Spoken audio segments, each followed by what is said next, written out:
Hi friends, आज हम discuss करेंगे procedure for obtaining CGW NOC for ground water trial mining sector के बारे में बात करेंगे। पहले जान लेते हैं सीजीडब्ल्यू क्या है। Central ground water authority central government के अंदर काम कर रहा है, जिसका मेन काम है ground water management, monitoring and conservation.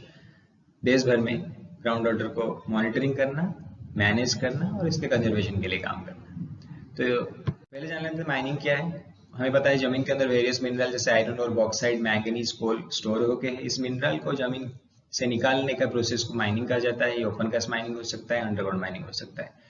तो ground water categorization of zone क्या है। ग्राउंड वाटर डिफरेंट एरिया में अलग अलग क्वांटिटी में अवेलेबल होता है। सीजीडब्ल्यू स्टेट ग्राउंड वाटर बोर्ड इसको सर्वे करके डिसाइड करता है कि कौन सा एरिया कौन से जोन में आएगा। तो इसी बेसिस पर सीजीडब्ल्यू चारों जोन मेजरली डिवाइड किया है। Safe zone, semi critical zone, critical zone, over explored zone. Illegal ground water structure क्या है। ग्राउंड वाटर को जमीन से निकालने के लिए हम बोरवेल बनाते हैं, डॉगवेल बनाते हैं और ट्यूबवेल भी बनाते हैं। माइनिंग पिट से भी निकलता है। तो अगर विदाउट सीजीडब्ल्यू परमिशन कोई ग्राउंड वाटर ड्रॉ कर रहा है थ्रू डॉगवेल, ट्यूबवेल, बोरवेल हो या माइनिंग पिट पंक्चर हो, तो उसको इलीगल ग्राउंड वाटर स्ट्रक्चर बोला जाएगा और वो प्रोसेस को इलीगल ग्राउंड वाटर एब्स्ट्रैक्शन बोला जाएगा। और अगर आप इलीगली करते हो तो आपको आप वायोलेशन में आओगे, आपको पेनल्टी लगेगा और एनवायरमेंट कंपेंसेशन भी एक प्रोविजन है, वो भी लगेगा। सीजीडब्ल्यू के डिफरेंट गाइडलाइंस हैं, अमेंडमेंट्स आता है बीच बीच में, नोटिफिकेशन, सर्कुलर्स और पब्लिक नोटिस। तो 24 सितंबर 2020 में गाइडलाइन आया था सीजीडब्ल्यू का, जिसमें डिटेल बताया गया था कि ग्राउंड वाटर रेगुलेशन और कंट्रोल कैसे किया जाएगा, ग्राउंड वाटर एब्स्ट्रैक्शन कंट्रोल कैसे किया जाएगा, हर सेक्टर कैसे एप्लीकेशन फाइल करेगा, क्या क्या डॉक्यूमेंट देना पड़ेगा, क्या क्या स्टडी करना पड़ेगा, क्या क्या कंप्लायंस रिक्वायरमेंट है, अगर आप ये वायोलेशन करते हो तो क्या है पेनल्टी लगेगा, ये सब डिटेल्स उसमें दिया गया था। तो उसका डिटेल्स हम कमिंग स्लाइड में क्या क्या कंप्लायंस रिक्वायरमेंट है, क्या पेनल प्रोविजन है, सब डिस्कस करेंगे। ग्राउंड वाटर एनओसी एप्लीकेशन और issuance process is totally web based. आपको पहले सीजीडब्ल्यू वेबसाइट में जाना है। यहाँ पर मैं यूआरएल दे दिया हूँ। तो यहाँ पे आप जाएंगे तो आपको लैंडिंग पेज में राइट हैंड कॉर्नर में एक रजिस्ट्रेशन लिंक आएगा। तो रजिस्ट्रेशन लिंक में जाके पहले यूजर एजेंसी माइनिंग का ऑक्यूपायर पहले अपना रजिस्ट्रेशन करेंगे, अपना नाम, एड्रेस, कंपनी का एड्रेस, आईडी प्रूफ देके उनको एक यूजर आईडी पासवर्ड मिलेगा। वो यूजर आईडी पासवर्ड को लेके आप ऑनलाइन पोर्टल में लॉगिन कर सकते हो। तो ऑनलाइन पोर्टल में लॉगिन करने के बाद आपका project, mining project details, water requirement, water balance, ये इन्फॉर्मेशन देना पड़ेगा। उसके साथ आपके कुछ लीगल डॉक्यूमेंट्स, कुछ स्टडी रिपोर्ट भी वो मांगता है, जैसे कि आपको environment clearance copy, CPCB state pollution control clearance copy, approve mining plan, अगर कोल माइंस हो तो मिनिस्ट्री ऑफ कोल से परमिशन अप्रूव्ड होगा वो, अगर मेटल माइंस हो तो इंडियन ब्यूरो माइंस से वो अप्रूव हुआ होगा। फिर रेन वाटर हार्वेस्टिंग रिपोर्ट और compressive hydrogeological report, impact assessment report, और गवर्नमेंट का कुछ एग्जिस्टिंग वेल्स रहते हैं हर एरिया में। अगर आप माइनिंग लीज जिस एरिया में है उसके माइनिंग लीज के अंदर और माइनिंग लीज बाहर वाले एरिया में भी कुछ गवर्नमेंट के एग्जिस्टिंग वेल्स होंगे, तो वो वेल्स का डिटेल्स मैप में डाल के आपको देना पड़ेगा। और एक ऑथराइजेशन लेटर ऑक्यूपायर देगा कि सीजीडब्ल्यू का जो भी गाइडलाइंस आएगा, कंप्लायंस रिक्वायरमेंट आएगा, उसको आपको फॉलो करना है। इसके साथ अगर कोई रिन्यूअल एप्लीकेशन दे रहा होगा, मान लीजिए कोई एग्जिस्टिंग यूजर है, उसको सीजीडब्ल्यू एनओसी मिला है और वैलिडिटी खत्म होने को जा रहा है और उसको रिन्यूअल चाहिए, तो उसको कुछ एडिशनल डॉक्यूमेंट देना पड़ता है, जैसे water audit report. Water audit report मतलब आपका जो वाटर बैलेंस है, जो परमिटेड क्वांटिटी आपको अलाउड किया गया है सीजीडब्ल्यू के द्वारा, उसी क्वांटिटी का वेस्ट यूटिलाइजेशन कर रहे हो कि नहीं, उसको चेक करते हैं वाटर ऑडिट रिपोर्ट में एक्रेडिटेड कंसल्टेंट, सीजीडब्ल्यू एक्रेडिटेड कंसल्टेंट। तो ये वाटर रिपोर्ट देना पड़ेगा और आपका जो एग्जिस्टिंग परमिशन है उसका कंप्लायंस रिपोर्ट आपको देना पड़ेगा। ये करने के बाद आप एप्लीकेशन को ड्राफ्ट में सेव कर सकते हो। उसके बाद ड्राफ्ट एप्लीकेशन का एक प्रिंट लेके आपको ऑक्यूपायर उसमें साइन करके अपना सिग्नेचर और सील डाल के उसको स्कैन करके फिर एप्लीकेशन के साथ अपलोड करना पड़ता है। इसके बाद आपको जो रिक्वेस्टेड फीस है एप्लीकेशन का, उसको डिपॉजिट करना पड़ेगा, पेमेंट करना पड़ेगा और देन आप एप्लीकेशन को फाइनली सबमिट कर सकते हो। एप्लीकेशन फाइनली सबमिट होने के बाद वो रेस्पेक्टिव रीजनल ऑफिस के पास चला जाएगा। रीजनल ऑफिस 13 रीजनल ऑफिस देश भर में काम कर रहे हैं। रीजनल ऑफिस आपके एप्लीकेशन को स्क्रूटिनी करेगा, अगर सब डॉक्यूमेंट सही है तो वो फिर साइट इंस्पेक्शन शेड्यूल करेगा, अगर सही नहीं है तो फिर आपसे क्लैरिफिकेशन मांगेगा और आप अगेन डॉक्यूमेंट सबमिट करोगे।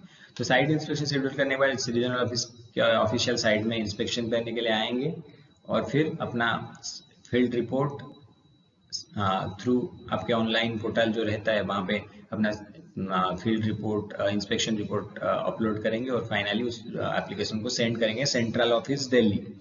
तो दिल्ली में आपका एप्लीकेशन स्क्रूटिन होने के बाद आपको एनओसी मिलेगा। तो ये है जनरल आपका CGW एनओसी मिलने का प्रोसेस। कुछ स्नैपशॉट्स हैं, जैसे मैं आपको दिखा देता हूँ। ये CGW लैंडिंग पेज है, यहाँ पर न्यू रजिस्ट्रेशन लिंक है और उसके नीचे एप्लीकेंट लॉगिन लिंक है। तो यहाँ पर आपको यूजर आईडी पासवर्ड देकर आप अंदर लॉगिन कर सकते हो। यहाँ पर माइनिंग के अंदर जाके आपको detail information of document upload करके एप्लीकेशन सबमिट करना है। तो एक information mining generally CGW over explored zone में अगर कुछ प्रोजेक्ट्स आ रहा है तो वहाँ पे CGW एनओसी नहीं देता, लेकिन माइनिंग के लिए एक्सेप्शन है, क्योंकि माइनिंग लोकेशन स्पेसिफिक है। अगर वहाँ जहाँ पे मिनरल है वहाँ पे माइनिंग करते हैं, इसलिए माइनिंग को अलाउड है। MSM प्रोजेक्ट को अलाउड है। इंडस्ट्री अगर कुछ आ रहा है तो उसको सिर्फ ड्रिंकिंग या डोमेस्टिक यूज या ग्रीन बेल्ट डेवलपमेंट के लिए जितना पानी चाहिए उतने के लिए परमिटेड है। कुछ कंडीशन जैसे कॉम्प्लायंस कंडीशन मेजर है, अगर CGW एनओसी मिलता है तो माइनिंग इंडस्ट्री को ये कॉम्प्लायंस कंडीशन मिनिमम इंप्लीमेंट करना है। अपने माइंस में mine water treatment system install करना है, क्योंकि जो भी ग्राउंड वाटर पिट से आएगा वो ग्राउंड वाटर टेबल पंक्चर होकर आएगा, उसको ट्रीट करके बेस्ट यूटिलाइजेशन करना बहुत जरूरी है। ये वाटर कंजर्वेशन का एक मेजर डायरेक्शन है। पानी को आप डस्ट सेपरेशन हो, माइनिंग के डिफरेंट एक्टिविटीज में यूज कर सकते हैं, इरिगेशन में यूज कर सकते हैं, रिचार्ज और डाउनस्ट्रीम में यूज कर सकते हैं। इरिगेशन इनसाइड द माइनिंग और आउटसाइड द माइनिंग, मतलब लोकल लोगों को आप सप्लाई कर सकते हैं। और ग्राउंड वाटर डिवाटरिंग के लिए एडवांस टेक्नोलॉजी यूज करना पड़ेगा, so that ground water contamination ना हो, surface near surface water contamination ना हो।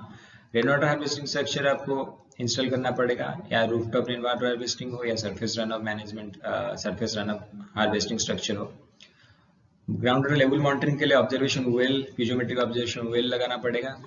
पिजोमेट्रिक इक्विपमेंट है जो ग्राउंड वाटर लेवल मॉनिटरिंग में यूज होता है। कोर जोन, बफर जोन में आपको लगाना पड़ेगा और इसको टेलीमेट्रिक सिस्टम के साथ CGW को ऑनलाइन कनेक्शन देना पड़ेगा, सो दैट वो जब भी चाहे तभी भी वाटर लेवल वहां से देख सकते हैं। उसके अलावा एक एक्रीडेटेड थर्ड पार्टी के द्वारा आपको कोर एंड बफर जोन में quarterly ground water level monitoring करके CGW को सबमिट करना पड़ेगा।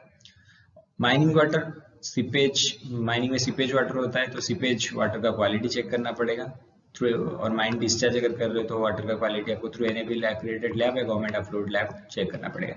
ग्राउंड वाटर क्वालिटी गवर्नमेंट का जो बोला था कि एग्जिस्टिंग वेल्स रहता है डिफरेंट एरिया में, तो माइनिंग के कोर जोन, बफर जोन में एग्जिस्टिंग वेल रहा होगा जो आप सबमिट किए होंगे डिटेल्स ड्यूरिंग एप्लीकेशन सबमिशन, वो वेल्स का, एग्जिस्टिंग वेल्स का water quality once in a year recommended pre monsoon period में चेक करके CGW को सबमिट करना पड़ेगा। डिजिटल फ्लो मीटर लगाना पड़ेगा ग्राउंड वाटर एब्स्ट्रैक्शन स्ट्रक्चर में, बोरवेल हो या माइन पिट वाटर हो, और एक लॉग बुक भी मेंटेन करना पड़ेगा। ये दोनों डाटा मैच करना बहुत जरूरी है और CGW कभी भी इसको चेक कर सकता है साइट इंस्पेक्शन के दौरान, कभी मांग सकता है सबमिशन के लिए। ग्राउंड वाटर जितना भी आप ड्रॉ कर रहे हो परमिटेड है, ग्राउंड वाटर एब्स्ट्रैक्शन फी उसको देना पड़ेगा। अगर आप ओवर एक्सपर्ट जोन में आ रहा है तो आपको ग्राउंड वाटर रजिस्ट्रेशन चार्जेस भी देना पड़ेगा। कुछ वायोलेशन आप करते हो तो उसके लिए आपको पेनल्टी देना पड़ेगा। कमिंग स्लाइड में ग्राउंड वाटर एब्स्ट्रैक्शन स्ट्रक्चर का कैसे कैलकुलेट होता है, रजिस्ट्रेशन चार्जेस कैसे कैलकुलेट होता है, क्या क्या पेनल्टी प्रोविजन है वो हम देखेंगे। तो ये ग्राउंड वाटर एब्स्ट्रैक्शन चार्जेस है। ग्राउंड वाटर एब्स्ट्रैक्शन चार्जेस कैसे डिसाइड होता है ना, कैटेगरी ऑफ एरिया, किस एरिया में आपका माइनिंग लीज फॉल कर रहा है और कितना क्वांटिटी ऑफ ड्रायल है। मान लीजिए आप 250 मीटर क्यूब पर डे आपको परमिटेड क्वांटिटी है और आपका माइनिंग सेफ जोन में आता है, तो आपको पर डे चार्जेस आएगा 250 to 500 रुपीज। तो CGW मंथली भी बोल सकते हैं आपको देने के लिए, या फिर एक साथ में जितना टाइम के लिए आपको परमिट मिला है वो भी फीस वो ले सकता है during issuance of permit. Restaurant charges वैसे ओवर एक्सप्लोर्ड जोन के लिए अगर 250 मीटर क्यूब डे आपका ड्रायल क्वांटिटी है और तो आपका आएगा 5 रुपीज पर मीटर क्यूब, तो 250 into 5 1250 रुपए पर डे। तो उसी हिसाब से आपको CGW को पे करना है।